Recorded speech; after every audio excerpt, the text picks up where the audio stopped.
Bonjour à toutes et à tous et bienvenue dans l'épreuve de course d'orientation des classes de 3e. Je vous présente les modalités de l'épreuve. Les explications ne seront données qu'une seule fois. Nous ne répondrons ensuite à aucune question, donc c'est maintenant qu'il faut être attentif.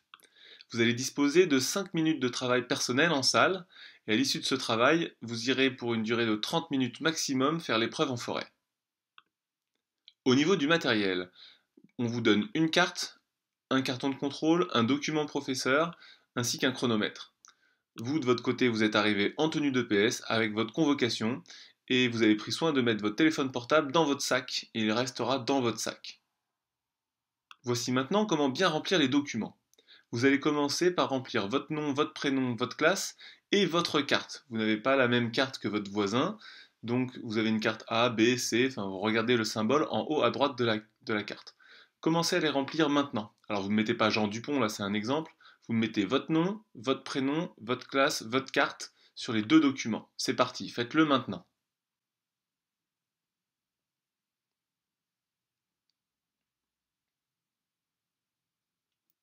Ok, une fois que c'est fait, on va remplir également les parties grisées, de la façon suivante. Les balises portent des numéros de 1 à 10, avec un petit plus ou pas. Les balises de niveau 1, dites plutôt faciles, n'ont pas de petit plus. Les balises de niveau 2 ont un petit plus.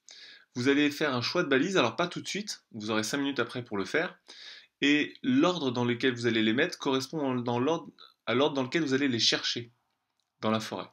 Vous allez donc ensuite recopier cet ordre sur le document professeur, de la façon suivante. Là encore une fois, c'est un exemple. Très concrètement, si dans la forêt j'ai choisi d'aller chercher d'abord la balise numéro 2, puis la 3, puis la 3+, ça veut dire que je vais aller dans la forêt et les chercher dans cet ordre-là. Et à chaque fois que je rencontre une balise, je vais trouver un poinçon, c'est-à-dire une sorte de petite pince orange, qui va laisser une marque, une empreinte, si vous voulez, au niveau de la case poinçon. C'est à vous d'appuyer une seule fois pour bien marquer la zone, et pas appuyer comme un dingo, parce que si vous faites ça et qu'il y a des trous partout, évidemment la balise ne sera pas validée. On regarde un exemple en vidéo.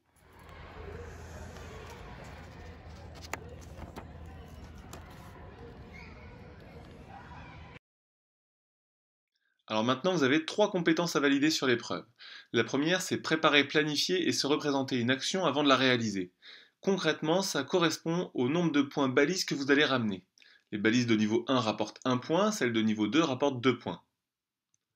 Ensuite, il y a respecter les règles de sécurité et d'environnement. Alors, règles de sécurité et d'environnement, globalement, c'est ne pas franchir de clôture, ne pas hurler dans la forêt, ne pas faire n'importe quoi. Mais c'est aussi respecter son chrono, c'est-à-dire la limite de temps qui vous sera donnée. Ça sera 30 minutes maximum. Et enfin, réussir un déplacement planifié dans un milieu naturel. Ça, c'est une compétence qui correspond un peu à un compromis des deux autres. Je vous explique ça visuellement. Donc d'un côté, à gauche, les points balises. En gros, si vous ramenez de 0 à 5 points de balise, ben, c'est une maîtrise insatisfaisante, insuffisante. De 6 à 9 points, c'est fragile. 10-11 points, c'est satisfaisant. Et plus de 12 points et plus, c'est une très bonne maîtrise. Ensuite, les points temps, ben, ça fonctionne un petit peu de la même façon. En gros, avant 30 minutes, vous êtes à l'heure.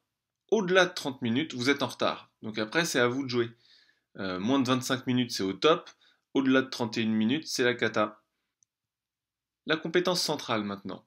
C'est un peu la moyenne des deux, on a dit. Donc là, si je prends un exemple, quelqu'un qui ramène 8 points de balise en 30 minutes et 5 secondes, c'est quelqu'un qui va être fragile au niveau des balises, fragile au niveau du temps et donc fragile au niveau de la compétence centrale.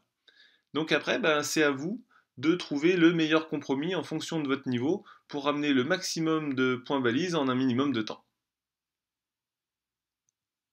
Donc maintenant, ça va être à vous de jouer. Voilà ce qu'on vous demande. D'abord, vous choisissez les balises que vous voulez aller chercher, 8 maximum. Ensuite, vous allez les ordonner pour savoir dans quel sens vous allez aller les chercher, de la première à la dernière. Puis vous allez noter cet ordre sur votre carton de contrôle et sur le document professeur. Et pour faire tout ça, on vous laisse 5 minutes à partir de maintenant. Bon courage!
Il vous reste 1 minute.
Ok, l'épreuve est terminée, restez assis, on reste assis. Vous allez maintenant pouvoir sortir de la salle. Juste avant, vous allez garder avec vous alors le carton de contrôle, c'est le document qui est un peu rigide, et le chronomètre, on vous le donnera directement sur place. Vous allez laisser sur place en revanche la carte, elle reste sur la table, votre carte, et le document professeur, vous allez le remettre au professeur qui est dans la salle. Donc, vous gardez avec vous votre carton de contrôle, vous donnez juste le document professeur au collègue qui est dans la salle. Maintenant, vous allez pouvoir aller en forêt. On va d'abord s'échauffer sur le terrain de tennis, comme vous avez l'habitude de le faire, en 3 parties, cardiovasculaire, articulaire, musculaire. Ensuite, on vous dira de démarrer votre chrono pour une durée maximum de 30 minutes.